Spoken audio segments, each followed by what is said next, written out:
My clients come in and you can see they're coming in for a workout and they're like, man, I'm thinking about just asking you for some treatment. I don't think I can get through it today. I'm not feeling it. Is it an injury? It's like, no, I'm not feeling the workout. I was like, listen, let's just get it started. Let's just start with one exercise at a time. Let's get that breathing right. Let's get position right.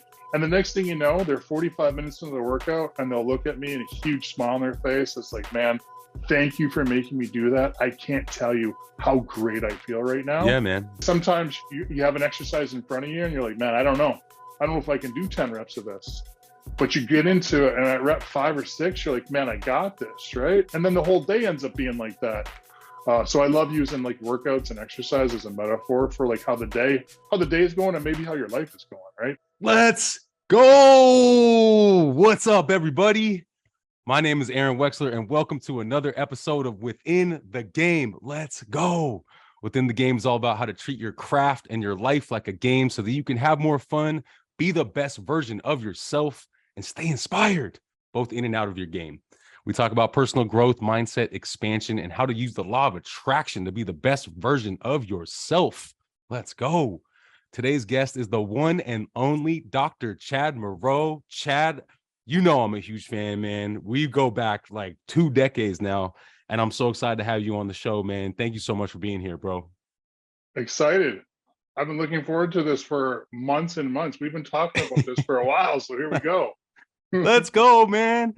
Dr. Chad, you are a master performance trainer, chiropractor, and healer. You're the owner and head trainer at Back to Function in Lomita, California, a healthcare facility dedicated to spine, extremity, and soft tissue injuries. You've worked with the LA Dodgers, LA Lakers, LA Kings, and you continue to help your loyal clients feel better, perform better, and truly feel like a family.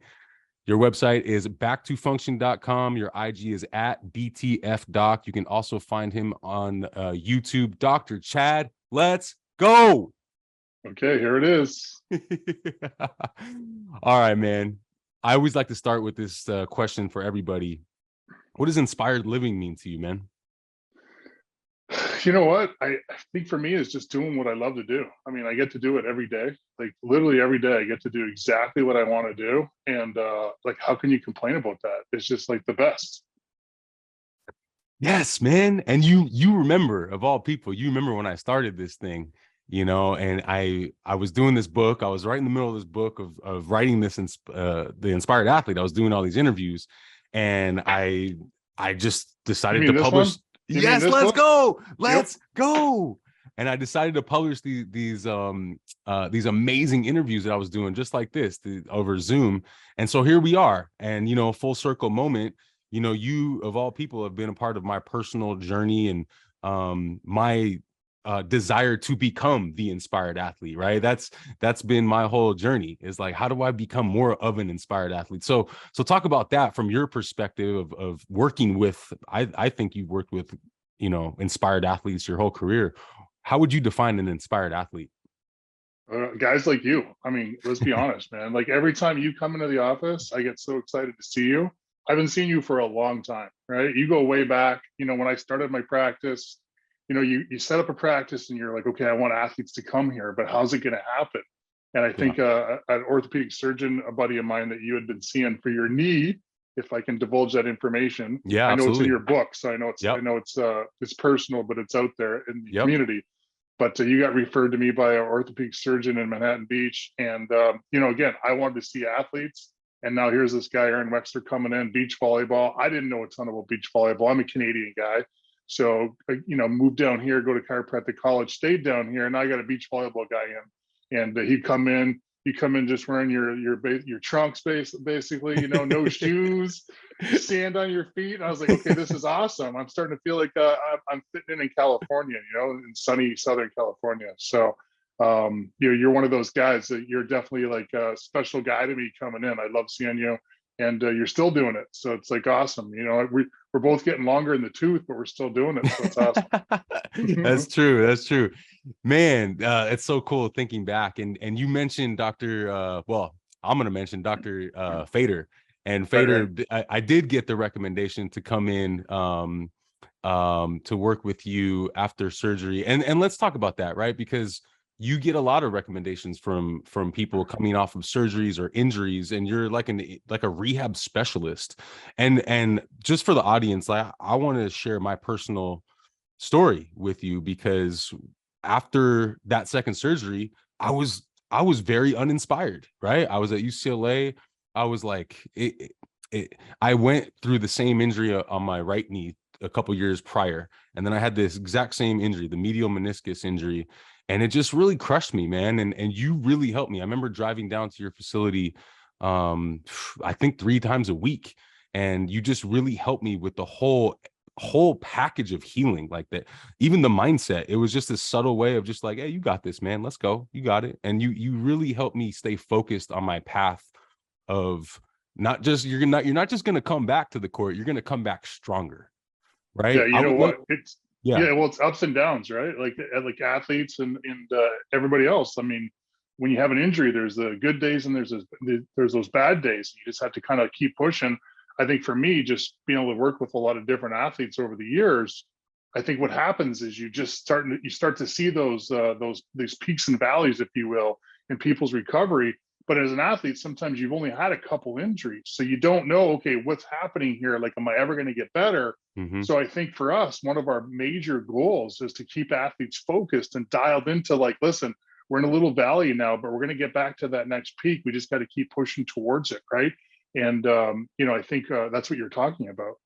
It's so valuable, man. And that's another reason why I wanted to highlight you here in this container, because that feeling of being injured as an athlete, it can really be debilitating for a lot of people. It can crush people, and it can actually end someone's career, even a small injury, right? Just getting over that mental hurdle of like, okay, I actually can come back from this, and I actually can not just come back, but I can be stronger, and just get like buying into that. It does take, sometimes, even for me, it takes someone like you to nudge, to be like, hey, you got it. Let's go, man. Come on, let's go. I just want to acknowledge you for that, because it's really valuable, because not everyone has access to that. No, exactly. I know exactly what you're talking about. And we see that in everybody that comes in the office, right?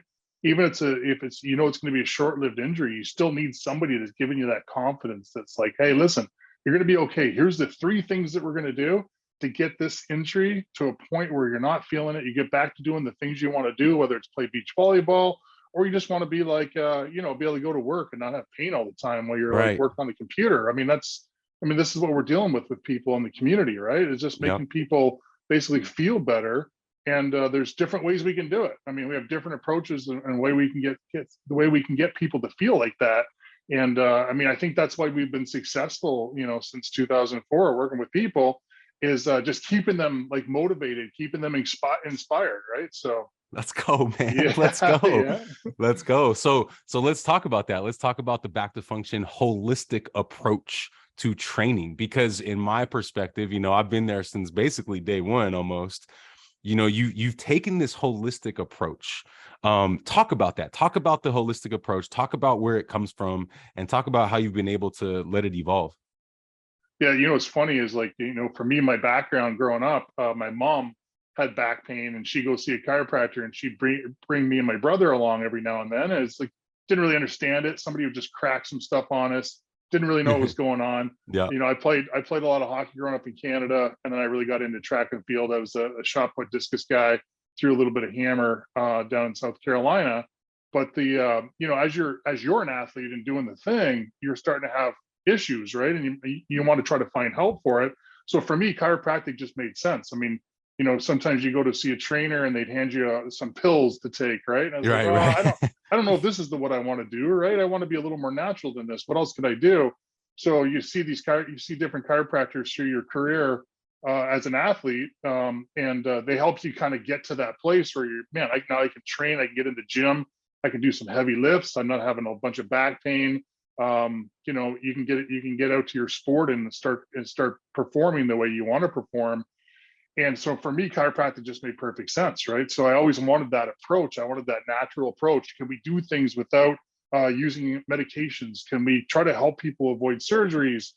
Is there some way we can actually make people more bulletproof, if you will, right? Through nutrition, through exercise, through rehab, through repositioning strategies. So my whole passion in practice has been to get people as injury proof or bulletproof as possible, right?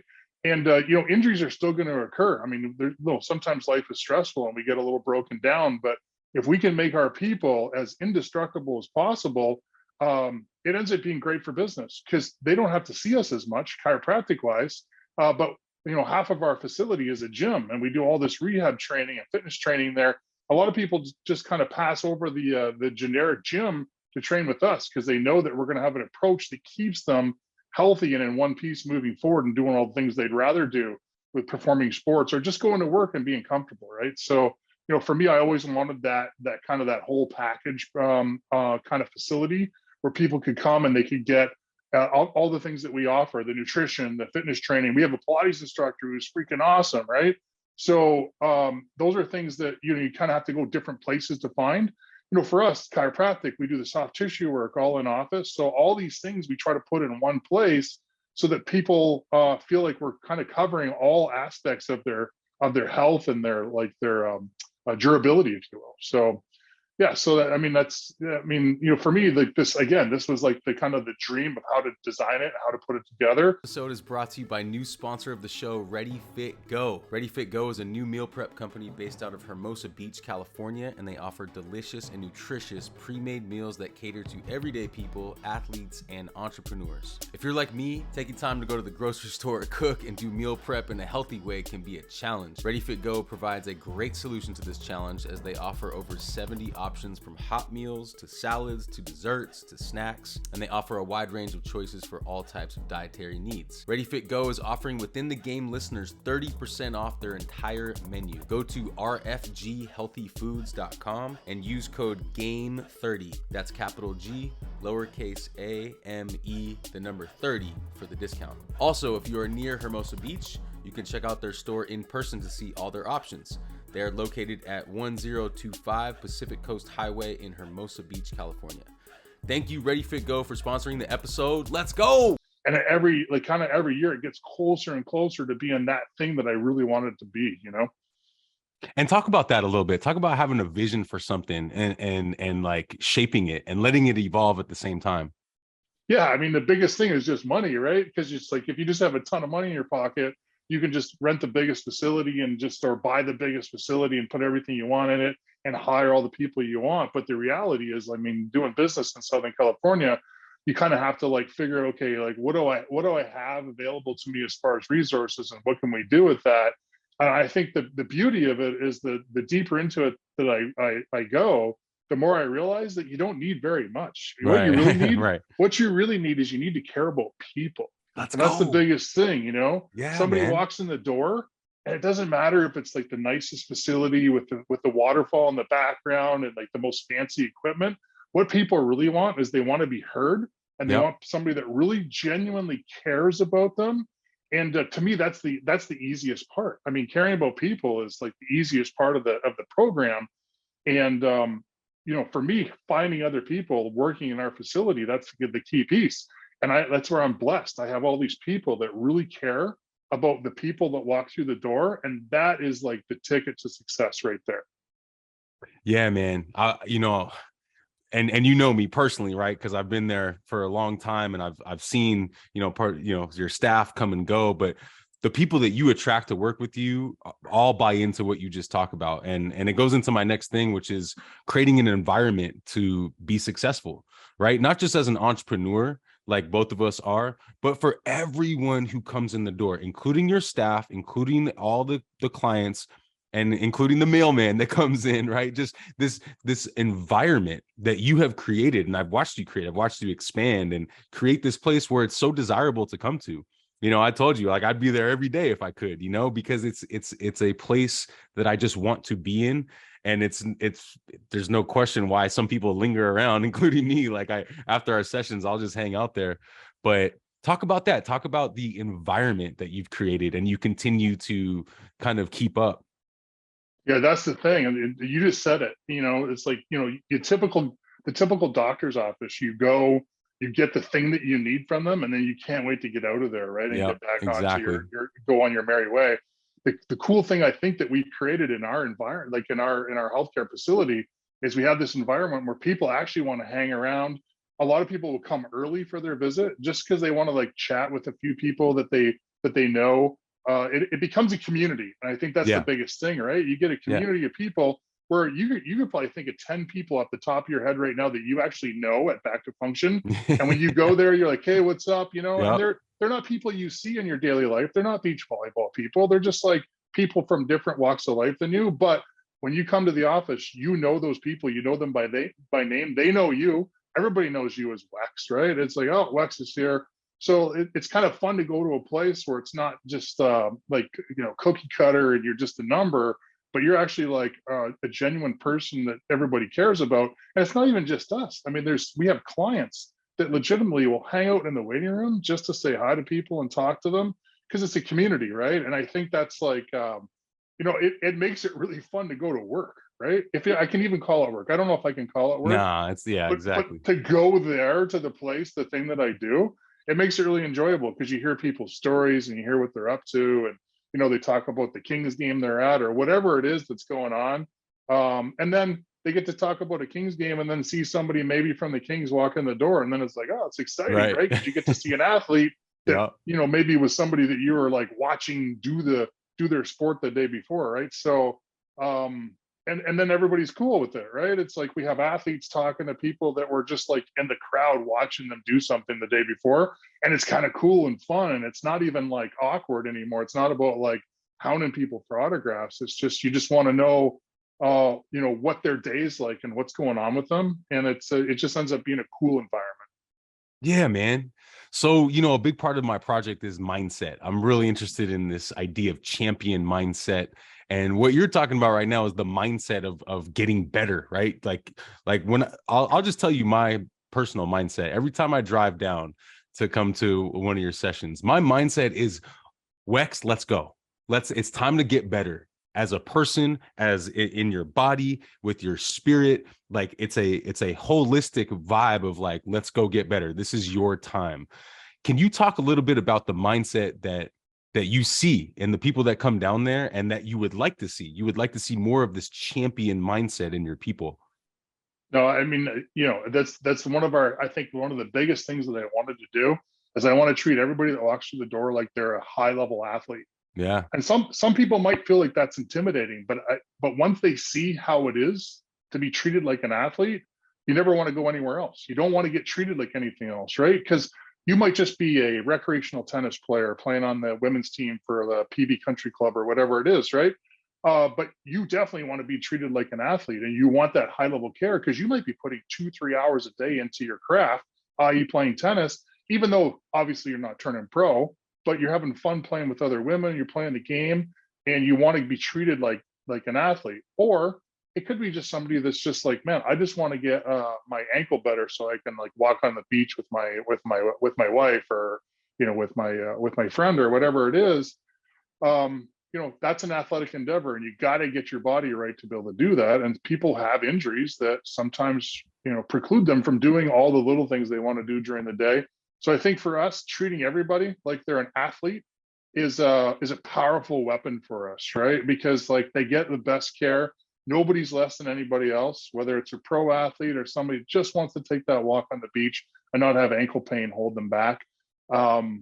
Everybody gets that athletic approach. And I think for us, it's like, you know, being an athletic guy in the past and having that athletic mindset, being able to use that for my clients has been a really powerful thing, because I think people really like that. They really appreciate being treated like that, right? Yeah, so for sure. Yeah. And talk a little bit about specifically champion mindset. You've worked with a lot of champions. You know, you've made me a champion in a lot of different little tournaments that I've played. What is it about the champion mindset that you have noticed over the years that can be relatable to anybody, that can help people? Well, I mean, I think that's a big thing, right? Is like, you know, we're not just working with bodies, but we're working with like a mind that's attached to the body, and the mind's controlling what's happening to the body, right? So there's so many different ways we can go with this. I mean, we're a little bit lucky in that we have, you know, as a client of ours, and I know he's been a guest on your show before, a great sports psychologist, Dr. Mike. Let's go, Mike Gervais. Let's go. Yeah, heck yeah. So he's just like, the good thing about me that I think is like, I got really lucky that we had a group of hockey players kind of like I would say like the mid 2000s, 2005 to 2010. And we were lucky enough to have Dr. Mike come over and do like this champion mindset kind of stuff with them, as a group, and then one-on-one with players that really wanted it. So you get to hear like a guy that really gets it talk about like that mindset and what it's like to be like, a winner all the time, like always have that winning mindset, right? And that's really tough for people. Like even a lot of really high level athletes have trouble just staying confident all the time. I mean, you have a chapter in your book, right, about like confidence. And I think confidence is a really tricky thing. I've seen even really high level athletes that you would look at and say like, we'd look at it and we'd say, wow, these guys have it all. It's like great athlete, he's winning all the time. But the reality is there's days where these guys don't feel like winners and they have to try to find that again, right? They have to try to find that confidence and that champion mindset. And I think for a lot of us, that's like an ongoing battle. Like every day, you have some days we have easy days, right? Where we're just cruising through, everything's going great. We make every green light on the way to the office. Everybody gets better. Everybody's high-fiving us. And we're like, man, I'm going home. I feel like I need to celebrate, because it's just such a great day. And then there's other days where, like, man, everything's kind of going sideways on you and you got to figure out how to get it back on track. And those are the days that I think you really have to be strong mentally to figure out how you're going to turn it around, right? And yes, those are the days that I think we're all like challenged. Like, how are we going to get through it? How are we going to get over that hump? And I think it goes back to the peaks and valleys, right? Sometimes you get stuck in a little valley. You have to figure out, what's the quickest way to get back to the peak. So I'm feeling at the top of my game again. So I think a lot of that, is right here. It just happens right inside our head, right? Like, how are we going to get to that next spot? So we start feeling like we're winning the game again. And, it's almost like the human condition, right? Like, how can we get that feeling of success and just keep it going and, keep it like, making it a majority of our day? Well, yeah. Well, one thing you've taught me over the years is to break it down into just the focus on the next breath, Wex. Like, that's a win for me to know that works back to champion mindset. If I'm overthinking, I'm working on my core and adductor strength and all this stuff, and I'm trying to get back to the court, and it's very frustrating. But if I could just get back to that breath and like really focus on the breath, and really focus on the small little movements, to me, that's a win. That's part of champion mindset because I'm really locking in on my focus, right? Yeah. It's what? I look at it like this. Some of my clients come in and you can see they're coming in for a workout and they're like, man, I'm thinking about just asking you for some treatment. I don't think I can get through it today. I'm not feeling it. That's right. And I'm like, is it an injury? It's like, no, I'm not feeling the workout. I was like, listen, let's just get it started. Let's just start with one exercise at a time. Yeah. Let's just go. It sounds cliche, but just one rep at a time. Just focus on the rep, right? Focus on your breathing. You just said it. Let's get that breathing right. Let's get position right. Let's just start moving the body. Let's get the heart rate to start to elevate. And the next thing you know, they're 45 minutes into the workout and they'll look at me and a huge smile on their face. It's like, man, thank you for making me do that. I can't tell you how great I feel right now. Yeah, man. Yeah. And like, as the trainer guy, that's like the great feeling, but they have the great feeling. They're walking out the door and I've had people tell me, man, the rest of my day, that workout on Tuesday, the rest of my day was just freaking awesome. Yeah. So thanks for making me do that. And I think that's what exercise can do for us, right? Is it gets us sometimes out of a little funk and over that or out of the valley into that peak zone, right? And then the rest of the day ends up being an awesome day. So sometimes you just got to battle a little bit to get there, right? And I think that's why I think exercise and like training and fitness training is a great metaphor for that. Because sometimes you have an exercise in front of you and you're like, man, I don't know if I can do 10 reps of this. But you get into it and at rep 5 or 6, you're like, man, I got this, right? And then the whole day ends up being like that. I'm on rep 5, in the middle of the day. It's like, I know I'm going to get to rep 10. I'm going to keep doing it. I'm going to keep breathing, keep focusing on my technique and keep working towards that goal. Right. So I love using like workouts and exercise as a metaphor for like how the day is going and maybe how your life is going. Right. So. And talk about like being surrounded by this mindset more often, right? Like being surrounded by champion mindset, listening to people like this, like, and maybe like distancing yourself from like negativity, right? Because that's big. That's a big Yeah. part of this whole picture, Yeah. right? Yeah. Yeah. You know what? And you know, this is where I'll draw on like some of the great athletes that I've gotten to work with in the past. You get to see like what it took for them to be a winner, right? And a Yes. champion. And Yes. like, you know how fun it is to have those guys in my facility, whether it's a treatment room or in the gym training with me. And I was just like, talk, tell me everything that you do. Tell me the books that you read. Tell me the podcasts you listen to. You know, what is it about you that like kind of got you to the point where you were a winner and you were a champion and you raised the Stanley Cup, or you held on to like that World Series trophy? Like, what got you to that point, right? So it's really fun to be able to see athletes that kind of hit that top level. And let's be honest, it's not just athletes. I have people that come into my office who crushed it and crush it in business, right? And I love hearing those people talk. Like, that's the greatest thing about my office is 45-minute workout, 45-minute treatment. So you come into my office and we're doing treatment and I'm talking to you about your injury, your diagnosis, and what we're going to do to fix it. But I can't wait for you to start talking about all the things that you're doing and all the things you're thinking, because I'm learning. I'm not just the guy that's like doing stuff to you and I get nothing back, you know.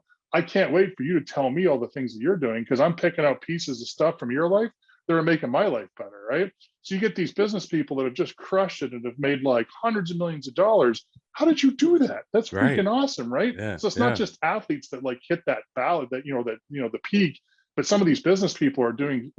They just crushed it in their business world. How did they get there? What was their mindset? How did they do it? You know, what Yeah. did they give up? What did they sacrifice to get to that point? And that's it. I think that's the biggest thing that a lot of us miss, right? Is you see people doing well, you're like, oh man, he's lucky. You know, he's a God-given ability. It's like, sure. What else did he do though with that God-given ability that got him to that point where he's succeeding and he's crushing, you know, his whole like, you know, zone of his life that he's doing so great?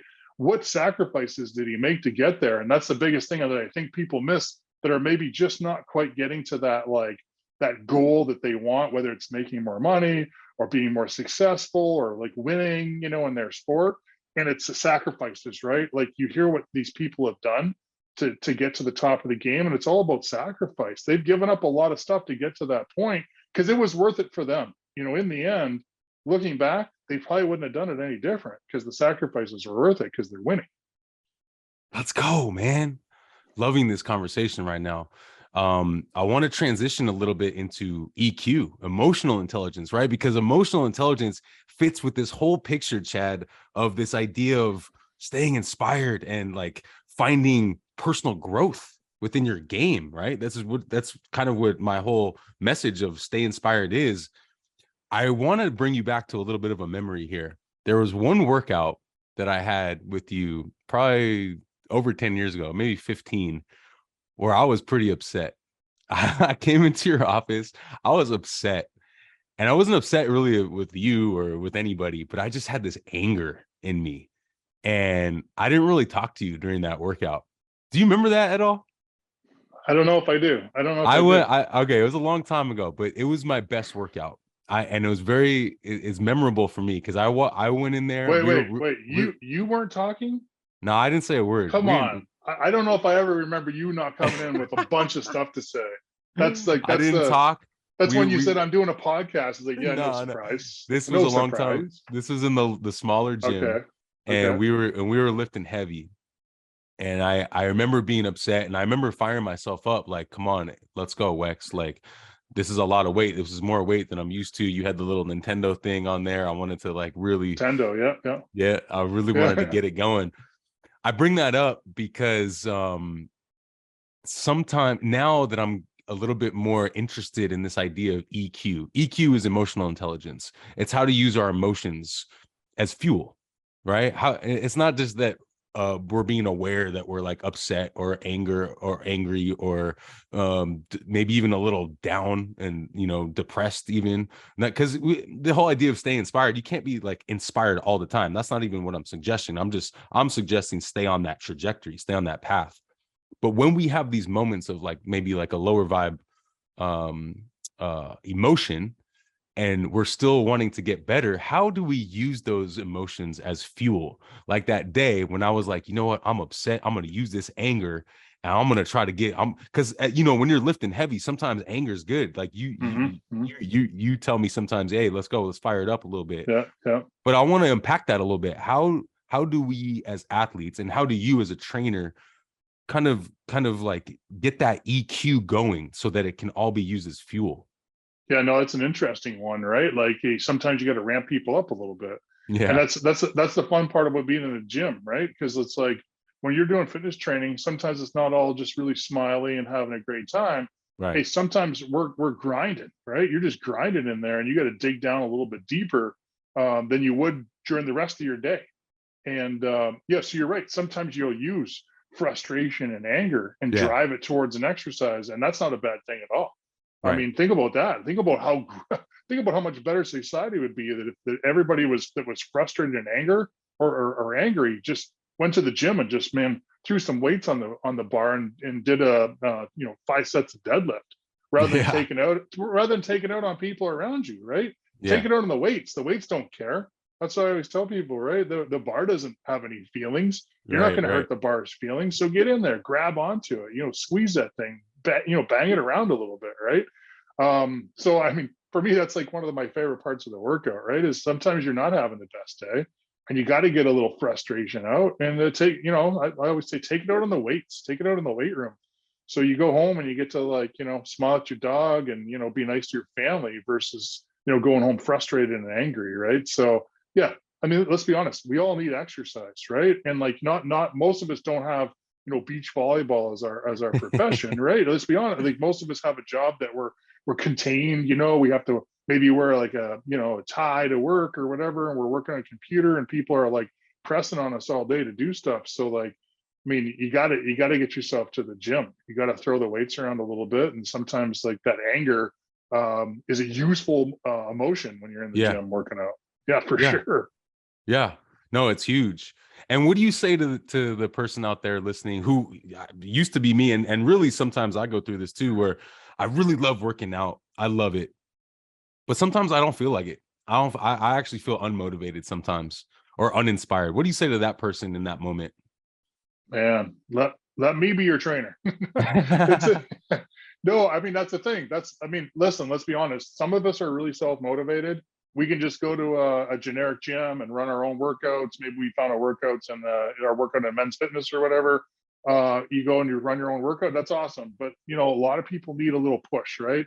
They need a little guidance. They need some structure to their workout. They need somebody to design something for them. And then they need somebody that's like, the coach, right? That says, okay, here's what we're going to do. And we're going to do it this way right now. Let's go, and, kind of keep going, that a boy, that a gal kind of thing. So everybody's different makeup on that, right? Like I literally have some people that come and train with me and I see them like 2-3 times a week, let's say. And I say like, hey, you can try this stuff on your own if you want to go to the gym. And he's like, no, I can't remember any of this stuff. It's like, what?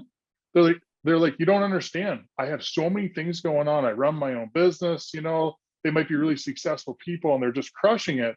But remembering the workout and then reproducing it on their own, that's just not mind. They don't have that mind space at all.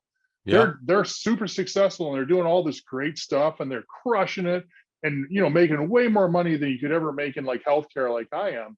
But they don't have the space in their mind to like remember, here's the 4 stretches that we're gonna do that makes your back feel really good. Now here's the 5 exercises that we're gonna do to get your core really strong, get your legs strong, give you nice shapely legs, glutes, all that stuff. They're like, yeah, I don't remember any of this stuff. That's your job. And I was like, awesome. I love that job. Let's go. Well, absolutely. And that's part of the reason why I love coming to the office, Back to Function, because of what you really offer, Chad, is this power of specificity. Right? Like you're so specific on the needs of, I'm just going to use me, for example, like, I have very specific needs. I'm really trying to work on this adductor issue and on this core issue. And I want to get back to jumping. Right. And part of my frustration is I can't jump the way I used to jump. But the way you design your workouts, it's so specific that it helps me to stay inspired with my workouts. Right. Because as we grow older, right, the age process, the aging process, it can be frustrating. We can't really, like, you know, I watch you deadlift sometimes. I'm like, man, can I deadlift like that? I don't know if I can anymore. You know, I gotta like change my approach a little bit. Talk a little bit about that. Talk about how you evolve your approach with people as they age. Yeah, I actually love this question, because when I first got into performance training, I had a really different evolution than a lot of trainers that a lot of trainers have. My brother was a pro hockey player, so when I graduated from chiropractic college in '98, he was already an NHL player. He had been drafted by the Chicago Blackhawks in '94. And I was basically doing like my certified strength conditioning specialty, and we started doing you know, even before that, I guess it's even before that, I got to rewind the clock for that. Me and my brother would go to the gym together. We trained at the local YMCA in a little city, really, Ontario in Canada. And he would go and he'd just ride the bike because he was a hockey player, and I would go and I'd, you know, squats, deadlifts, bench press, all the big lifts, because I was a shot put discus thrower. I need to be big, strong, powerful. He just wanted to be like fit. He'd ride the bike. And his first year in Chicago, they told him, hey, listen, you know, like, you know, we like you, you're tall, lanky, but you're not big enough. You're not strong enough. And he was like 6'3", probably 200 pounds, right? So he got sent down to the minors. He spent the whole year in the minors. And the next summer he said, hey, listen, I think I should start doing lifts like you do. I was like, great, let's work out together. This will be fun. You know, two brothers working out together at the YMCA. So we started working out together, and he went back to the Chicago's camp at about 215, pretty muscled up. And they're like, yeah, that's more like it. And, you know, from there, like, he was always like really into, okay, you're going to do all my programs from now on. You're setting up all my off-season programs, semi-in-season programs. So my very first client was basically an NHL player, my brother, right? So then other players started seeing him show up to camp, and, like, you know, he was super jacked, super fit, looked great, always in unbelievable shape, you know, really cared about his nutrition. We did a lot of nutrition stuff. He was doing supplements, the whole thing. So all these other players, not all these other players, but his teammates started saying, hey, how could I get into this training program that you're in with your brother? The next thing I know, I have a group of NHL players. They're, you know, kind of under my guidance, and I'm doing their fitness, and I'm doing their strength and conditioning, and I'm doing their nutrition stuff. So I kind of started in that realm, working with pro guys. So for me, I started with pro guys and worked my way back to working with youth. And I love working with like the younger kids. It's so fun, right? Like working with like a 13 to 17, 18-year-old kid. You can mold them so much and give them so many tools that they don't already have. So for me, that's like to me, that's like my golden group. I love working with those youngsters. But it's funny to work your way back from like pro down into college, junior, and then into like the youth people. You know, I think the biggest thing for me was performance training. I wanted to make everybody bigger, stronger, faster, bigger, stronger, faster, bigger, stronger, faster. So I would turn guys into, I mean, you know, I'm saying this in a negative way, and it's going to seem like I'm bragging about it, but I would turn guys into Adonises. I mean, there's pictures of guys that I was training back in like, you know, the early to mid 2000s. These guys were ripped, right? They were just like their abs and huge legs and great pants. They looked unbelievable. But the only problem is we were missing an ingredient, was the injury prevention strategy, right?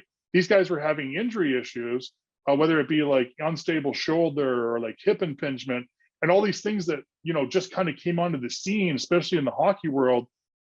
We started seeing like these labral tears in the hips with that hip impingement, and we started seeing shoulder instability where they're having labral tears in their shoulders, and they were requiring surgery for this stuff. So that's where you have to say to yourself, okay, wait a second, we're building these like what look like indestructible forces on these athletes, but they're having all these like nuisance injuries that sometimes were resulting in surgeries.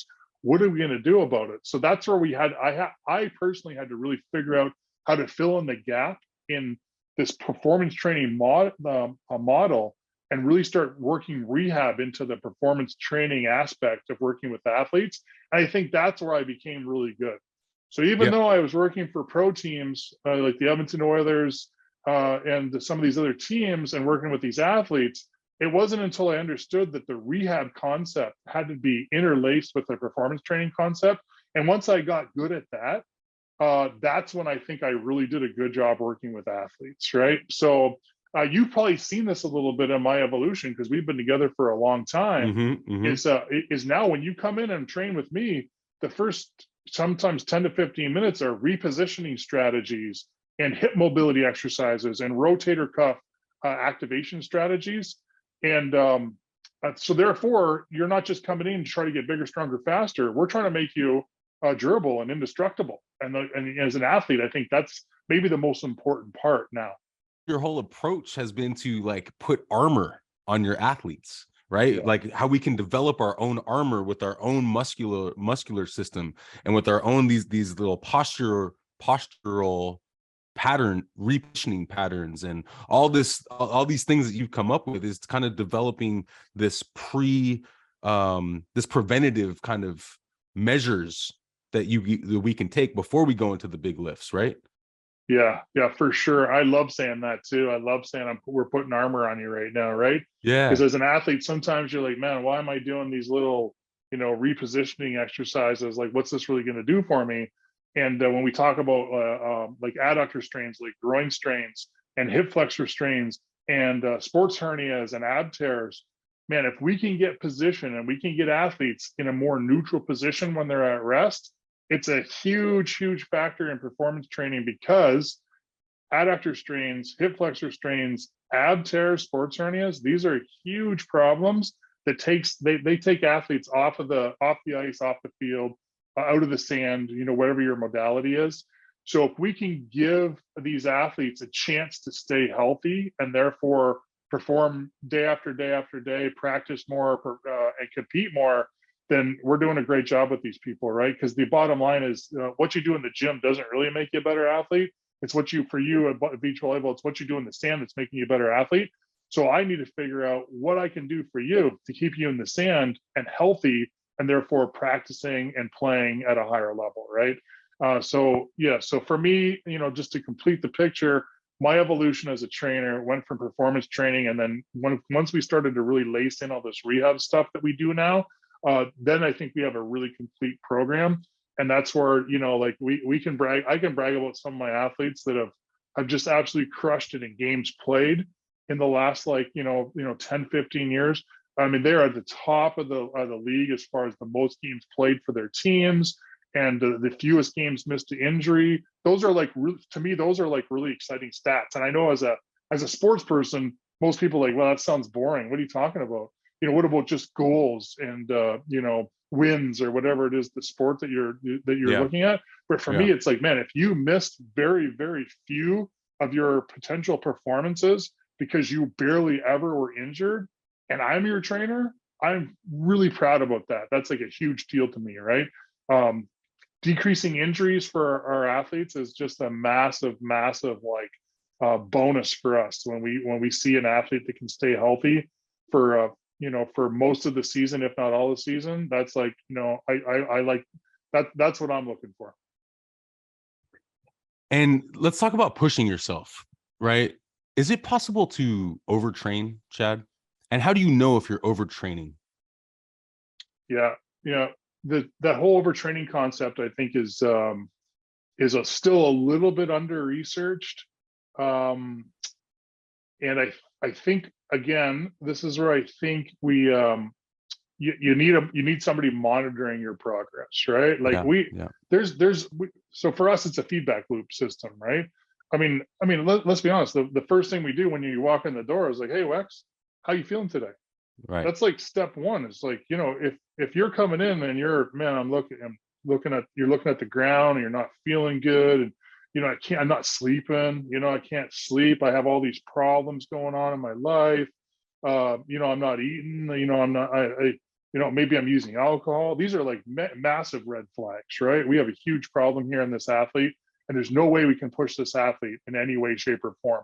We got to get this athlete some recovery, some rest, maybe some sports psychology, right? So that's like, for me, overtraining 101, right? Is just talk to your athlete, figure out what's going on with them mentally. But then the second thing for us is performance training, parameters, right? I think one of the things that we really like to do is we test our athletes and we have a baseline on them, right? Kind of like for concussions, they have a cognitive baseline. So if an athlete takes a shot to the head, okay, retest, let's look at cognitive assessment. Let's see how they're doing. And until they're back to their baseline, then they can't compete in an aggressive environment. So for us, we look at it like, okay, we have these fitness parameters, so we can watch our athletes perform some of these parameters that they've been working on for the past month or so. And if we see a big drop in the numbers, we know we're getting into an overtraining zone, right? Like, what do you mean? Sorry, what do you mean by parameters? Can you break that down? Well, you mentioned a machine that we use called the Tendo. I love using the Tendo. I think the Tendo is a really useful tool because a lot of times if we're in a power phase for our athletes, a power speed phase, one of the things we do as we're going through the warm up is we start actually testing them on the Tendo, and we know what numbers they can usually produce as far as power and wattage, right? Yep. So if you come in and you're looking a little tired, and we start doing some lifts and your wattage is way down, let's say you're down by more than 15-20%. We know this is not going to be a power speed day, right? Because you're just not, nervous system wise, you're not able to perform at the level that we're used to seeing out of you. So this is how we can avoid overtraining in our athletes. Okay, we're going to do something different today. Maybe this is going to be a rehab day. We're going to do repositioning strategies. We're going to work on hip mobility. We're going to work on rotator cuff. Maybe we'll just work on some easy endurance kind of stuff, like some tempo type runs. But on an athlete that's coming in fatigued, that has already gone through a warm up, that you think is ready to perform nervous system wise, but they're just not up for it for the day, you just go in a different direction. And you mentioned it. You said, listen, like every day is a different day. So when people say, well, what are you going to do with me if I come see you? It's like, I have no idea. It depends what you look like, right? So that's why I say, like, we have a baseline of things that we want to do with an athlete, but that could totally get thrown out the window and go in a different direction based on how the athlete's performing. So these fitness parameters end up being really powerful tools as a trainer, especially somebody that's really interested in performance, because we can, for the most part, avoid overtraining on our athletes because we're monitoring them so closely. And I think that's like for me, from a fitness training standpoint, that's a key piece to training athletes. Is there has to be checks and balances, and we need baseline testing probably at least once every month or so, just so we have something to compare our athlete to, so we know what we're dealing with nervous system wise. Because the reality is, when we're working with athletes, we're not training muscles, we're training the nervous system. So if the nervous system isn't ready to compete on that day, we have to go in a different direction. Or sometimes we might have an easier workout plan, but the athlete comes in and they are fired up, their nervous system's just humming. Okay, let's use that. This is the day that maybe we go for a personal best on something, because that athlete's ready to go, they're peaking. They've hit that peak, so we can really kind of tap into that to see if we can bump that nervous system facilitation even a little bit higher. Man, loving this, Chad. This is great. You're on fire right now, bro. I want to talk a little bit about the knees over toes school of thought, because we talked about that quite a bit.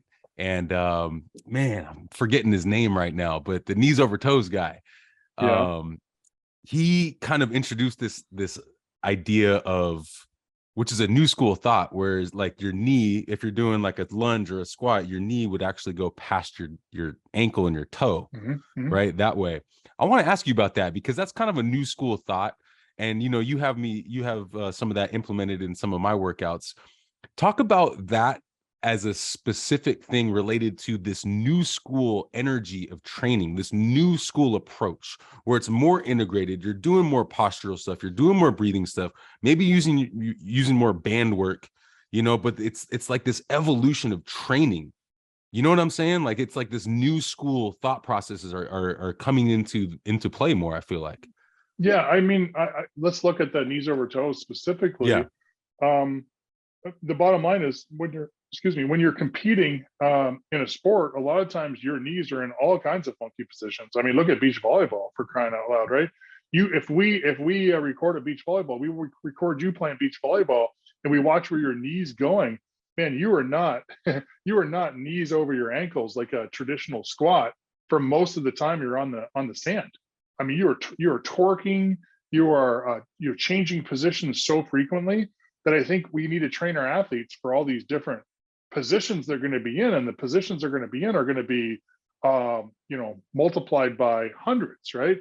So just doing traditional deadlifts and squats where we're strengthening just kind of in that real controlled range, it looks good and it feels good for athletes because it's easy for them. But the reality is athletes are in all kinds of different positions and they need to train in those positions. Now, with that being said, do we want to do heavy loading in some of these like knees over toes positions? Probably not, right? We probably don't want to load heavy weights in some of these positions because then I think we're going to go into some overload strategies where we might be stressing the joints too aggressively. But just being able to go into these positions, I mean, let's just take athletes out of it. Just the everyday person. I mean, the way people get hurt typically is they do something they're not used to doing. Like they have to rush through the crosswalk because the light's turning red, right? And man, I got to run.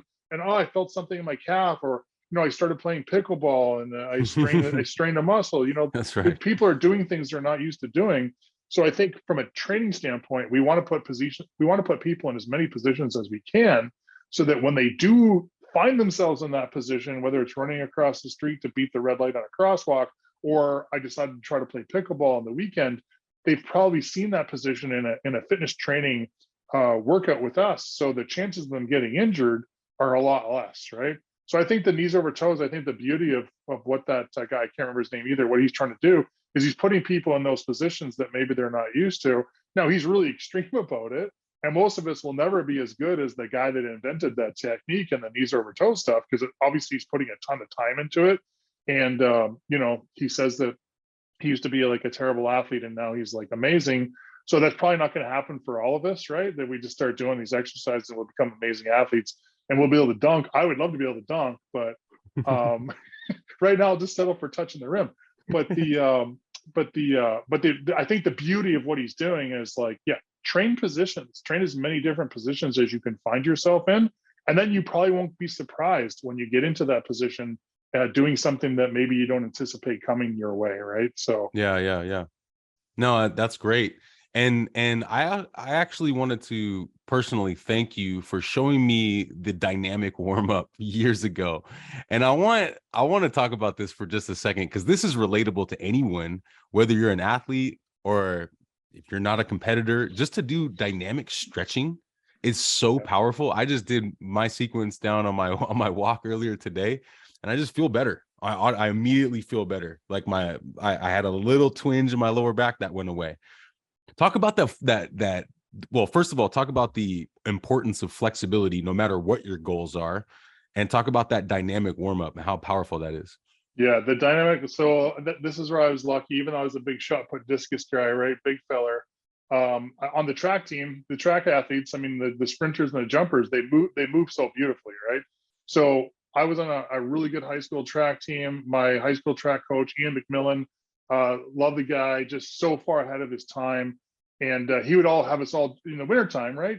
I'm up in Canada, so we got tons of snow outside.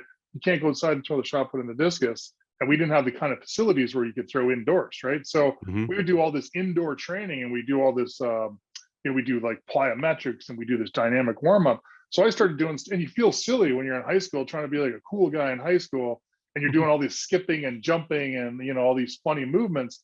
But the more you do it, the more you realize it's like, man, I'm getting more athletic. And it was a cool thing because I played other sports. I went to a small high school, so you kind of played every sport. So I'm doing this dynamic warm-up kind of stuff. And then I'm a little springer for sports like basketball. And, believe it or not, I even played volleyball. I don't talk to you very much about that because I don't want you to invite me out and crush me on the sand. But anyhow, so you get this really cool like warm-up pattern and it just got stuck in my head. So then I went off to the University of South Carolina. And of course, we're doing stuff like that as part of our warm-up. And you just feel athletic. And I just, it's funny, you asked me that question last week. I kind of have like, you get ideas in your head. And, so I pulled out the hurdles. I put the hurdles in the middle of the gym. And, people that were able-bodied to do it, they'd come in and they're, man, what are these hurdles doing out? So you'll see. So we started doing our hurdle mobility warm-up, right? So I worked the mobility part into this that you asked about. So people like that haven't seen it before are like, man, what am I doing? It's like, no, I'll show you. Okay, I'll show it. So if I can do it, you can do it. So I started doing it. And people get into it and they start having fun because it starts feeling like you're just a kid again, right? Yep, you're just doing the stuff that kids do. You're just jumping and, climbing over things and skipping around. And, it's funny how some people lose the ability just to skip. Like skipping is like a really beautiful functional pattern that, of course, we do a ton as a kid just to kind of get from one place to another in the playground. But as you get older, I don't want to skip because you look silly. But I think part of like a good fitness training program is the sillier it looks, probably the better it is, right? And I'm not talking about standing on balls and like taking a chance and falling and hitting my head on the ground. I'm talking about just like skipping and jumping over things and climbing over things. I think those are really great functional patterns that improve hip mobility, they improve core stability, and they're just freaking fun. And when people get through our little hip or our little hurdle mobility warm up, you can see it in their face. They're like smiling and laughing because they're like, man, this is hard, but it was fun hard, right? Not just like, I'm going to show you some yoga stretches hard, right? Which isn't quite as much fun. Not that there isn't a great value in it too, but so it's kind of well timed that you asked me that, because a lot of people, if they listen to this podcast, they're like, yeah, I was doing those hurdles last week. So a lot of people got to see it. I just left them out there, right? It's like, let's just throw the hurdles at people and see how people respond to it. No, I love it. And all this stuff, Chad, everything that we're talking about here today really leads back, not just about staying inspired, but for me, one of the biggest goals I have personally, and for all the people that I work with and for my family, is this idea of unrestricted movement. That's a great goal to have no pain and to be able to move. That is such a blessing. Right. And like you help so many people just accomplish that. Like, that is such a great goal. Like, man, I want to have unrestricted movement, Yeah. That's where, like, I really think, like, for us, one side of our office is treatment rooms, right? And a lot of people, that's where they start. They come in and, oh man, I got back pain, I got shoulder pain, I got neck pain, whatever it is. We start them on that side, right? We got treatment. We're doing soft tissue work. We're doing chiropractic adjusting on them. We're getting them moving, getting the joints moving. We're getting rid of some of those joint restrictions. You just brought it up. But what we really want to do is, in those treatment rooms, we want to get them over to the other side, the rehab side. We want to get them moving. So it's not just me doing stuff to them, but they're doing stuff to themselves. And I think that's a really powerful tool. That active care model is something that was really kind of like ingrained into me. I had some really good professors going through chiropractic college way back in the day. But the treatment room is just to get you back into the gym, or get you back on the ice, or back out in the sand, or back on the court, right? So, for us, it's obvious that that's the way our office is set up, because the gym, is a big component to our setup in our office, right? Yeah. And you know that. Let's move into breath work and Pilates. I got to get to the Pilates, but before we talk about Pilates, talk about breath work, talk about the importance of it, and any specifics you want to get into with breath work, specifically for people who are like, they hear that word breath work, which is kind of a keyword now, right? And they're like, okay, what does that really mean? I'm breathing all the time. It's, talk about the importance of specific breath work. Yeah, I mean, there's different ways we could take this conversation, and this could be a really long conversation too. There's the work from Patrick McCowan. I think he's in Ireland, where he talks a lot about like breath holding techniques. It's a lot different than the Wim Hof stuff, and we would use that for our athletes. And I think we've done this a little bit with you when you come to some of our field-based workouts.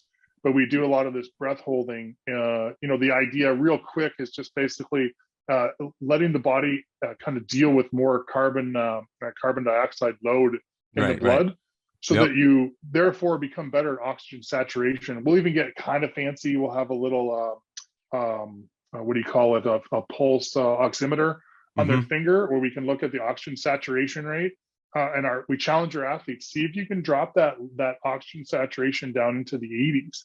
I've seen some of our higher level athletes that, of course, like, they're really successful, they can get into the 70s. Don't ask me how they do it. I mean, I literally, if I go into like an 88 or an 89 on oxygen saturation, I literally feel like I'm really losing my ability to keep performing whatever task, even if it's just walking or a slow jog. But I've seen some of my athletes see their numbers fall into the 70s on it. Don't ask me how they keep performing. I guess that's why they're professional athletes, right? Is they can compete at that such a high level, even in the absence of oxygen, right? So anyway, that's one way we can go with, like, breath work. That's different than probably what a lot of people would anticipate when they hear breath work. They're probably thinking more like yoga or meditation and stuff like that. The other thing that we really love doing in the office is this postural restoration concept. Right. Yeah. Talk about that. This is a group out in Nebraska a really, really cool concept, but it's repositioning the body and letting air kind of travel through different zones in the body that sometimes it doesn't get to. And again, that's a concept that most people, and it's real foreign to them when they first come in the office. First thing we do with people that are coming in for an evals, we do posture pictures, right? And we show them, okay, posturally, look at this. You have a right shoulder that's a little bit down and forward compared to the left side, right? And your pelvis will rotate a little bit right when we look at you from a postural standpoint. And the reason they're doing that is just posturally speaking, it's just easier for them to drive air into that left upper chest wall than it is into the right side. So that right side comes forward, even in a left-handed person, because a lot of people would say, well, I'm right-handed, that's why. Even in left-handed people, we'll see this posture. And a lot of times what we need to focus on posturally is to drive air into that right anterior chest wall. And it really helps kind of open up that right shoulder and right chest and starts to bring balance to that thoracic rib cage cavity, right? And we see a lot of postural asymmetry, even in people that don't have a known scoliosis. We see a lot of postural asymmetry, and we're really working hard on bringing some neutrality to that body. And part of bringing neutrality to that body is driving air into places that it doesn't get to as easily or as frequently. And so that posture restoration concept that we use, not a lot of people are using it. So it makes us rather unique, but we love adding that into a routine for people that we're trying to get out of pain, and athletes as far as their prehab or their rehab part of their training strategy. Is that postural the issue? Is that, are you seeing that in a lot of people? I noticed that, we're sitting obviously right now, but the sitting, being in traffic, it just makes us all kind of like, it's kind of an issue right now. We're all on our phones. Like talk about posture for a second and how we can be better aware of our posture and what we can do, like maybe engage our core, pinch our shoulder blades back a little bit, like any practical advice for posture. Yeah, posture is a biggie in our office, and a lot of the problems that we see that are chronic in nature are posturally generated. So this is a big component to our evaluation for people is postural assessment, and we are constantly working on postural correction for people, and it's not just about pulling your shoulder blades back, because that's not realistic, right? And most of us don't have the strength to sit with our shoulder blades back unless we've worked really hard on getting that strength. So people can do this for a couple minutes, but after a couple minutes, no chance they're going to be able to hold it any longer, right? And they'll kind of go back into that kind of that ogre position that they're getting stuck in because they're using, like you said, technology. They're on their computer and on their phone and driving and eating, and everything is going forward. So we need to incorporate postural correction exercises in people's daily routines. And the more they do it, the better they get at it. And the next thing they know, they start seeing some postural unwinding, right? We'll see postural correction. So posture is a really big deal, I think, for a lot of people with chronic pain. And it kind of fits in with that whole breathwork model. Like, what are we going to do about it? We give people lots of take-home exercises to do postural correction. And the people that really kind of dial into it and they get it, man, they see some massive changes to their posture, right? Me too. And then next thing you know, somehow you're fixing a knee problem that you had no idea was connected to your posture, right? So sometimes we'll see that knee position is a product of a postural abnormality. So as we start to correct some of that position, that knee changes a few degrees, its angle at rest. And the next thing you know, it's like, man, my knee doesn't hurt anymore. Do you think it has something to do with those postural exercises? Bingo. Right. Yeah, the kinetic chain all kind of fits together. It's really cool. Right. Well, speaking of posture, Pilates really, really helped me. And, Whitney, shout out Whitney. Let's go, Whitney. Whitney really helped me to prep for your workouts. Talk a little bit about your experience with the Pilates and how that's being applied to the new school, right? We were talking about this new school foundational kind of training. It definitely helped with me, and it continues to help with me. I wish I started a long time ago with Pilates, but yeah, talk about your experience with Pilates and how it continues to help. Yeah. So for me, so Whitney is the daughter of a hockey agent that I'm friends with as a client of mine, and we've kind of known each other through the years. So he wanted her to come in and see me for an injury of kind of chronic in nature. And we kind of talked one day, and we're talking about, she was like, yeah, you should come do Pilates with me. I have a Pilates studio at in Redondo Beach. And I kind of scoffed, like, oh, okay, I'll do Pilates. Right. She goes, what? Are you serious? You need to Right. come do the workout now. Yeah. And so I kind of felt challenged. I was like, yeah, okay. All right, I'll come do it. Yeah, it's fine. I mean, I was kind of thinking, yeah, I'll do one and like just say I've done it. So that way I can tell my clients, yeah, I did Pilates one time, And 10 minutes in, I was like, oh man, I need this really bad. I need this. I need to open up my hips. I need that lower abdominal wall. I need my core stronger. Everything about Pilates on the reformer, I needed. There wasn't anything that I did that I was like, oh, I'm amazing at this. Everything I did, I was like, oh, wow, I'm not very strong. So I'm a guy that can deadlift a ton of weight. But the next thing I know, I'm trying to move my big body around on the reformer, and I'm finding out how truly weak I really am, right? Yep. So, for me, I worked with her for quite a while at her studio, and we just started talking so much about concepts and like, Pilates and, Pilates in a healthcare model. And next thing we know, she's joined the Back to Function team, and just what an asset for us. Like, talk about a game-changing asset to our business model. You don't know what you're missing if you're not doing this like Pilates work, right? You just don't know what you're missing. So like guys like you that get it, you get your body, you're savvy, right? So you come in, you do your Pilates for 45 minutes, then you work with me for 45 minutes. You leave tired, I get it, but you leave really put together, right? Like your system is humming by the time you leave. And a lot of our like higher level athletes or people that just want high performance, even if they're not an athlete per se, but everybody's an athlete, right? We talked about this. The people that incorporate the Pilates and the fitness training and the chiropractic and everything together, man, they really get the beauty of Back to Function and what we're doing over there. Well, huge shout out to Whitney Salser Sulentor. Come on, Whitney. I mean, honestly, she's changed my life. Like, and the word that comes to mind is integration, right? She helped me really integrate my lower extremities, my upper extremities, my core, my breathing, and my mind. It's all one, right? Yeah. It's this idea of unity before I get to the real specifics, and even before like I really get going on some of the other stuff that we talked about, some of that performance training, that Pilates is key. And I just am very thankful to have all of her knowledge, and she's great in instruction too. But that knowledge base of integrating your body, right? And integrating your breath. I think the thing that gives her a huge advantage, right, is she's a SMU volleyball player. I mean, she was an athlete. Right. She played at Miracosta. Yeah. She played at SMU. Was a really hardworking athlete. So she understood what it took, to kind of like really kind of make the body work together. Yeah. And then, with all her Pilates training, and she takes that athletic approach again, which fits in perfectly with the Back to Function model, is she takes kind of that athlete approach into Pilates and like talk about a different type of experience that you have working with her compared to maybe somebody else in the community. And she also has really integrated this posture restoration concept. She's one of the very few reformer Pilates instructors that did posture restoration training.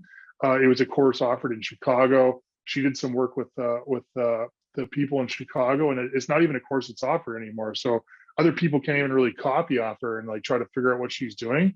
So like talk about a game changer there too, because she understands some of these things we talk about with that shoulder position or the pelvis position. She gets that asymmetry of the body and can deal with that on the reformer. And for me, that's my favorite place to do it. I mean, I show people posture restoration exercises all the time, whether it be against the wall or on a mat. But on the reformer, it's fun, especially if you're a little more athletically inclined, because you're pushing against the springs. So you have the spring challenge when you're trying to get some of these positional unwinding strategies.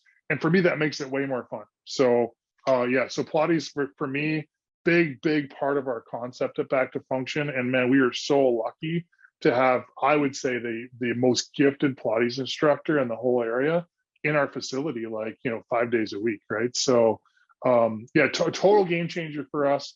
When we added the Pilates component to what we're doing at Back to Function, we didn't know what we were missing. And now I feel so blessed that we have that as a component to what we're doing for people. And do some of the high level athletes use Pilates? Oh yeah. I feel like Yeah. that's happening more and more, right? Oh yeah. Yeah. She's, I mean, just her specifically. I mean, I hear of other athletes doing it, kind of all around the country. But yeah, she gets a lot of athletes working with her because they get it. I mean, they get it. The body's an integrated system. Yeah. And there's nobody that knows that better than an athlete, right? Especially an athlete that's coming back from an injury. Once part of the system is broken, man, you really start to feel disconnected, right? So a lot of athletes are incorporating, kind of like that new agey kind of, even though Pilates isn't new, but it feels like new agey kind of work. But I know a lot of our athletes, like they can't get enough of that stuff. I mean, I'll be honest with you, there's some pro hockey players that train with us, and they really just use the Pilates component because they're already like training somewhere else because their team dictates that they have to do strength conditioning here or there, but Pilates hasn't been incorporated, so they have to go find that on their own. So Whitney will have some of the she has one of the probably the toughest guys in the NHL. He's like one of the most fearsome players in the NHL right now, and it's so funny to see his big strong body coming in, and he's doing the reformer, and he's sweating, and he's complaining about how hard it is. Yeah, but man, that guy's there all summer. He's training with Whitney all summer, so it's like, if the toughest guy in the NHL is doing Pilates, I think it's probably good for all of us, right? So yeah, absolutely. Yeah, shout out Whitney. Chad, I know we're over time a little bit. Do you have a few more minutes? Sure. Okay, cool. I want to get into nutrition because this is like the missing component for a lot of athletes, a lot of people, right? And even from your side, from a trainer standpoint, it's one thing that you really can't control. Like you can give us suggestions, but it's like, hey, hopefully you follow these, right? Talk a little bit about the missing component of nutrition, how it fits into this big picture of being the best version of yourself, right? Not just doing all this stuff that we're talking about with this programming, but like, how do you fuel your body and really listen to your intuition? Because your intuition is going to really tell you what it really needs, right? Right. Yeah. Nutrition's a big one, right? I mean, I think more people are starting to get hip to nutrition, but it's still a little bit underrated. The problem with nutrition that you get, I think, especially in the sports world, is there's so many like trends, right? And you don't know which trend to follow. So I loved what you just said. I mean, you got to follow your intuition, right? Athletes are becoming a lot savvier on what they really need. So you have to really follow your intuition on that, right? It's not about like trying to find a magic pill or a potion. It's about consistency, right? Nutrition is all about consistency. I think, again, this is where we're lucky because we get to work with, the doctors at Back to Function, we feel like we're good at nutrition, right? We read articles, we recommend supplements, we recommend like nutrition approaches for people, but we have help, right? We have people that we can refer to that are legitimately just working with nutrition. They're not worrying about performance training. They're not worrying about being good chiropractic adjusters or good at soft tissue work. They're just worried about nutrition. So we find that what helps us a lot is we have really good referral sources for nutrition that we use outside of our Back to Function community. And I think that's really, really powerful, right? It's like as hard as we try to be all things to all people, we have to bring in help. We have to bring in experts, right? And we have some really good nutrition resources that we use. I mean, one of the things we actually in our office is our Pilates instructor Whitney actually is doing nutrition coaching now. Nice. And so we're using her for nutrition, and then we have some outside resources too. People that will look at the blood work component. I think that's a big thing in like the functional medicine approach, right? Is we can order blood work on people. We evaluate the blood work.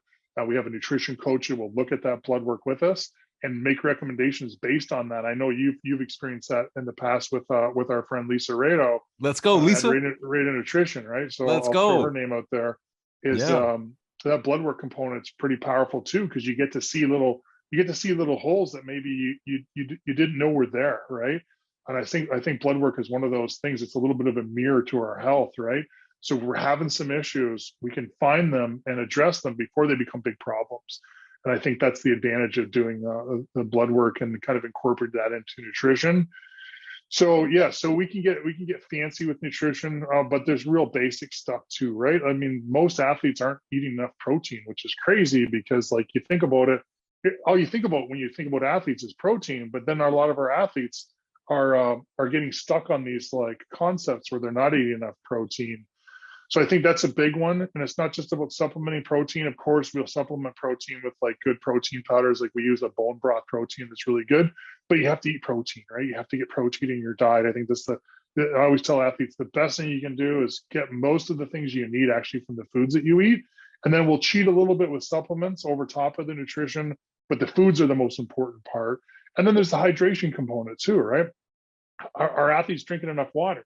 I mean, athletes are unfortunately still notorious for like binge drinking, right? Like they get to a weekend and they get into alcohol and they end up dehydrating themselves and they have a bunch of poison floating around in their system. So, we have to be realistic on that. We have to like be able to figure out how we're going to rehydrate our athletes if we're going to get them to compete at a top level. And then we have to make sure that they're getting enough minerals in their fluids, because a lot of athletes are sweaters, right? They get really sweaty. They lose a lot of sodium, magnesium, potassium, calcium. So we need to like supplement in some of those minerals too, rather than just drinking just straight up water all the time. I mean, water is still the greatest thing to drink, but sometimes we'll add mineral supplementation to the water in some of our athletes that we know are heavy sweaters, and that ends up being a real boost too. So there's so many different ways to attack nutrition, right? So that's the way I look at it. Is we're good at nutrition, but we have some real experts that we can refer to too for nutrition that helps us. Yeah, no, that's awesome. 2 points real quick on that, and then I want to keep moving here. Is when I did my blood work with Lisa and she got me on the program, that was the best shape I've ever been in my life, hands down. Like that, I was working with you, I was working with her, but I got to see the numbers on the blood work. So if anyone's listening out there who's never done blood work, do it. Get your blood work in so that you can see your missing components like Dr. Chad is talking about. And then the other thing I wanted to say was you got me on a cycling creatine, which has been very beneficial for me. And I would love for you to touch on BioSteel, because that one product that you turned me on to, I recommend that all over the place, because no sugar, no caffeine, a ton of electrolytes and amino acids. Can you touch on that real quick? BioSteel is really big now. I mean, they really blew up, right? When we started using BioSteel, they're just a small Canadian company that hadn't really hit it very big in the US. But now, I mean, especially if you're watching hockey games, BioSteel is everywhere. I think it's starting to make inroads into the NFL now. Yeah. So BioSteel is just, what I like about it, it's just nice and clean, right? You got the amino acid component to BioSteel, and they throw some electrolytes in there, and then it tastes really good. Like the mixed berry one, their traditional berry BioSteel is freaking delicious, right? Like I mean, it makes you drink a lot more water because it tastes so good. So I think BioSteel is great. The other company that we're using right now, and I'll give them a little plug, is Relight. It's a company called Redmond's, the Redmond's Salt. They have a salt mine, and they have a really good electrolyte mix. So we're using Relight now. It has like the potassium, sodium, calcium, magnesium component to it. It tastes really good, no sugar. I mean, I think that's the biggest thing, is they just don't drink sugar, right? Like if as an athlete you need sugar, but get it from like your fruits. Don't add sugar to things. So some of these drinks, these sports drinks that have a lot of sugar in them, I just think they're really destructive. They're bad for you. They cause problems, right? So sometimes you need to cheat and get sugar in your system really quick, because you kind of miss some components of your nutrition going into a competition. So you need to cheat and get some sugar right away. But the reality is we don't want to routinely add a sugar drink to the diet, because you should be getting your sugar from things like fruits, right? Like berries and such. So that's why I think that's why the BioSteel, the Relight, those drinks are really good, because you don't have to worry about sugar, and you don't have to worry about like a caffeine hit. And caffeine can be a real aid to some people as far as energy, but routinely you don't want to add caffeine to like what we consider maybe an energy drink or a recovery drink all the time, because everybody's has a little different sensitivity to caffeine. Some athletes do really well with caffeine, and some athletes do not like the effect they get from caffeine. So as a result, I mean, you could add caffeine to anything that you wanted to, but the two major recovery drinks that we like to use during competition, during workouts, and after are the BioSteel and the Relight, or I think are the two of the better ones right now. Cool. Yeah. And then just real quick, touch on any weight loss advice, and then touch on intermittent fasting. Yeah. Okay. Intermittent fasting, I think, is an amazing weight loss tool. I think intermittent fasting is the people that use it swear by it, right? Because they just feel so good doing it. The way that I've seen athletes do fairly well in intermittent fasting, depending on their sport, is to do like the overnight intermittent fasting where they stop eating at, let's say, like 8 o'clock, which is for some sports impossible. Like hockey's a nighttime sport, right? So for hockey that doesn't work in season, but to stop eating at 8 o'clock at night and then go to like maybe 8 to 12 the next day, where they have like a 12 to 16 hour fast. That seems to be really effective for people as far as weight loss. So they only have a small eating window. But as far as I think for intermittent fasting done that way, there's different ways to do it, but that seems to work really well for people. Athletes are a little different. I mean, athletes, based on their competition schedule, I think intermittent fasting is a little trickier for athletes specifically. So I think you have to be a little cautious when athletes start talking about fasting. If they're really interested in weight loss, I think we just need to change the foods that they're putting in their mouth, right? And because most of the time their exercise level is really high, but they might just be picking the wrong foods. Like I've had athletes in the past that they're like sugar addicts. Like just sugar gives them a fix, right? So they eat a lot of sugar at nighttime.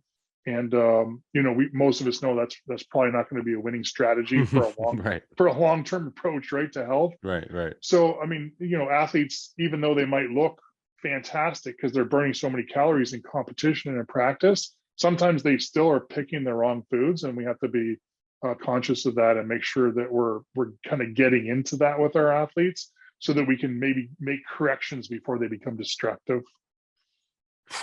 Wow, way to drop some knowledge right there, Chad. Let's go, man. Wow, what a conversation. Do you have any advice for any other trainers or healers out there that might be listening to this? Find mentors. I can name my mentors easy.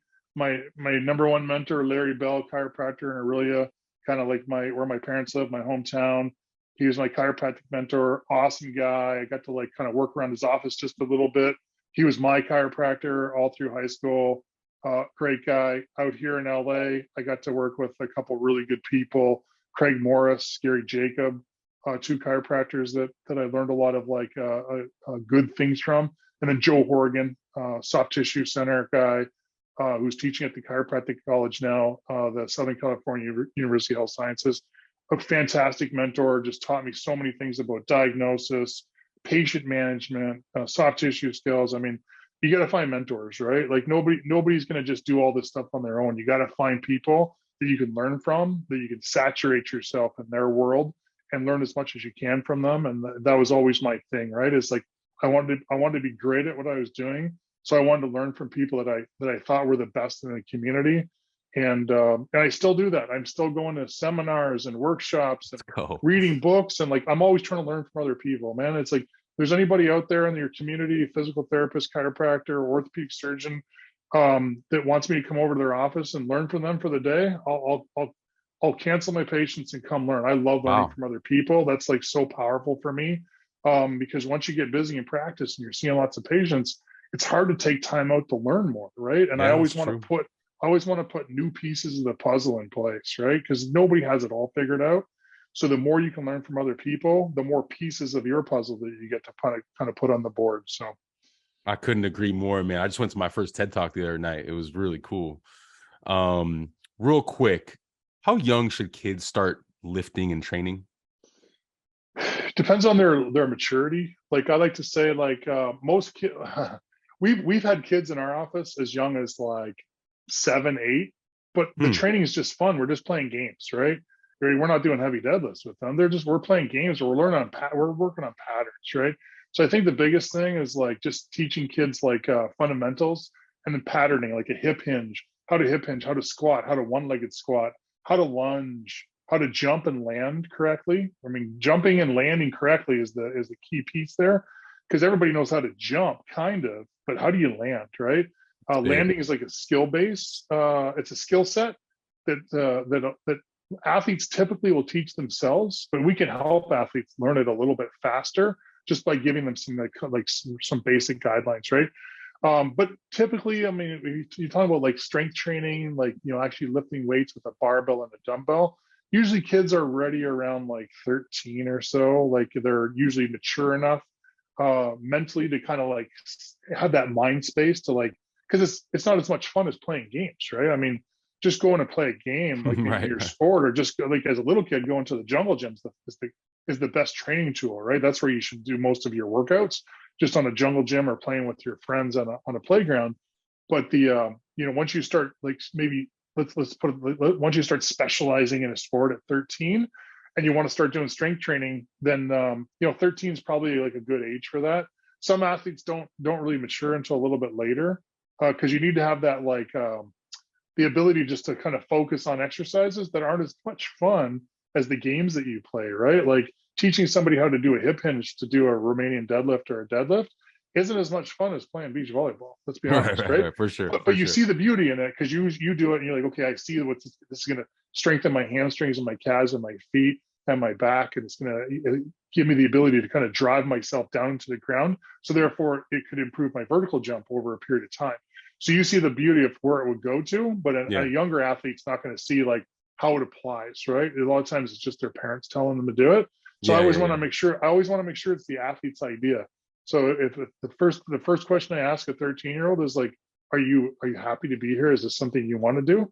Because if they say yes and I can feel they're honest about it, then great, this is going to be really fun. But if it's like mom or dad's idea, we might have an issue here. We have to bring the family together. Let's make sure that this is the fair thing for the athlete to do, right? Because it has to be. It has to be something that they want to do. Yeah, no, I hear that. And I work with youth athletes, and I want all youth athletes to realize that they're inspired athletes from an early age. Like that's part of my message, right? And part of that is learning how to move properly, learning alignment, learning integration, learning breathing patterns, learning all that stuff in a fun way. So that's why I asked that, because I think there's a value there for sure. Right. Biometrics and the future of training, Chad. We haven't really talked about this too much, but I know we kind of joke about blockchain stuff, and crypto, and but what's on the forefront in my mind is this idea of the metaverse, where the technology is just going to get faster. We're all going to be in our computers and phones more. How do you see the future of just physical fitness and training? You know what? This is where I'm a little bit, I'll diverge a little bit in that I'm not a big techie guy. I'm just not a big techie guy. I like the old school approach. I just like the basic foundational training concepts. I'm not a guy that walks around wearing a watch that like tracks my heart rate and my oxygen saturation all the time. I'm just not that guy. I've played with all that technology, and some of my athletes find it really exciting and they love it. And it's like a big concept, and they're always clicking their watch on when they walk in the door, and they want to track everything. But for me personally, I'm just like, that's not my thing. It's like I'm just a feel guy. I like. Do I feel good when I do this? Yes or no? And if I say yes, I want more of it. Right? It's like when I do deadlifts. Does it feel good? Yeah, it does. Okay, I'm gonna do more deadlifts. I want to deadlift like once or twice a week. Does Pilates make me feel good? Yep, I'm gonna do it. I'm like a feel guy. What makes me feel good? And same with food. You pick the foods that make you feel good. So I feel like my internal biometric devices are good. Like my body tells me when I'm doing stuff that's good for me, and my body tells me when I'm doing stuff bad for me. Like 3 or 4 shots of tequila, no good. I don't feel great the next day, so I know that's not the way to go, right? So that doesn't mean I'm never going to go there. It just means that I know that's not what's going to do it for me, and it's not going to get me to that next peak that I want to get to, right? So I'm not a techie guy, and it makes me kind of a weirdo, because so many of my clients now are my other docs, like everybody's got the technology going, and I'm just like, I use technology for training, for feedback loops for my athletes, but I'm not like a tracking guy. I don't track my sleep and all that stuff. And at this point, it's like I kind of feel like I feel a little bit like a dinosaur, because everybody else knows exactly how many hours they slept last night. And guess what? I had a great sleep last night. I feel really freaking good today. So like, that's all I need to know, right? I love it. If you had like one piece of advice for someone out there who is just not inspired, and you want to inspire them to get back on their fitness journey, what would that be for them? One thing, I mean, man, I'm just going to be super cliche about this. Your body is a temple, right? And you only get one body. This is it. This is the one body you get, Let's right? go. With all the technology that we might have coming in the future, I think this is it. We got to go with what we got. So you better take care of it, because you can always make more money and lose more money. But man, once your body starts going sideways on you, it's really hard to get it back. So take care of it right away. When you're, and as a parent, I'm a parent, teach your kids how to eat healthy, how to take care of themselves, how to be emotionally and mentally strong. And, so that as they move forward, they're going to take care of the temple too. Right. So, I mean, I think that's a big one. Let's go, man. Last question, Chad. What does fulfillment mean to you? Man, I think this is like I feel like I'm going right back to the start. Is like doing stuff that makes you happy, that makes you feel inspired, that makes you feel successful, that makes you feel like you're like a big part of the community. I mean, I think that's a big thing, right? It's like I want to feel like I'm a part of the community. I'm adding to the success of the community as a whole. And as an entrepreneur, I think that's a big thing. I think what I do, like I really just kind of set up a business that helps people, that makes me feel fulfilled. I think it makes my employees that work with me, I think they feel great about what we're doing, and then the people that come see us, they feel great when they leave. So like talk about like total fulfillment right there. It's done. Man, let's go, Chad. Wow, we went for a long time today. That was deep. I really appreciate your time today. And before I do let you go, I got to read these two things, because I did reach out to a couple people. Katie Perucci as one of them, and I asked her for a quote about you. Yeah. This is what she said. Dr. Chad is as determined as I am to make me a better athlete and volleyball player. He designs each workout with expertise and creativity precisely tailored to achieve my sport-specific goals. I go into every workout trusting the work ahead is 100% worth it. And that's really cool. Yeah, man. Love that. That's Katie, And then the other person I wanted to drop is Whitney. I reached out to Whitney because she inspires me, because she's not only bought into your whole brand, but she just adds so much value to it. So she said, Dr. Chad has the best healing hands. His knowledge of the body is one of a kind. He literally fixes everyone in a timely manner. His approach is always well thought out and unique to every patient. He is the ultimate healer. I love hearing him explain things about the body to patients in the gym, because I always learn something when I listen to him talk. He has a great way of explaining the complexities of the body to the everyday person and makes it so simple so everyone can understand what he is talking about. Love that. That's Whitney. Love it. Chad, I just really appreciate you. I'm going to just allow you some time to talk about any of your websites, social media, anything you want to promote. Go for it. Yeah, you did it for me, but backtofunction.com is our website. We try to update that with new exercises, kind of talks about like our business strategy, what we can do for people, and the kind of people that we think are successful in our office, in our facility. And then Instagram, I think, is something that we try to update every day. BTF Doc on Instagram. We try to post Katie is one of my favorite people to post on there, right? She just won our fourth quarter. We do a fitness challenge, a weekly fitness challenge, and she won the fourth quarter. I think she won the first and the fourth quarter. Let's go, Katie. Katie's a stud, yes. So she's really fun to work with. But we'll post some of our people, some of our athletes, and some of our clients on there that are doing cool stuff. Like right now, I think the thing I have going is one of our hockey kids is playing out in Chicago. He had a goal and 2 assists, was player of the game. And his dad was super proud. He sent me the video, and I posted it right away on my BTF Doc. It's fun to see, as an athlete, it's fun to get a little FaceTime, right? A video or whatever. So I guess those are the two main things. As far as to follow us, we'd love to see people on there, and you can ask us questions on there or whatever, right? So. Let's go, Chad. And I know I already said this before, but man, you helped change my life, bro.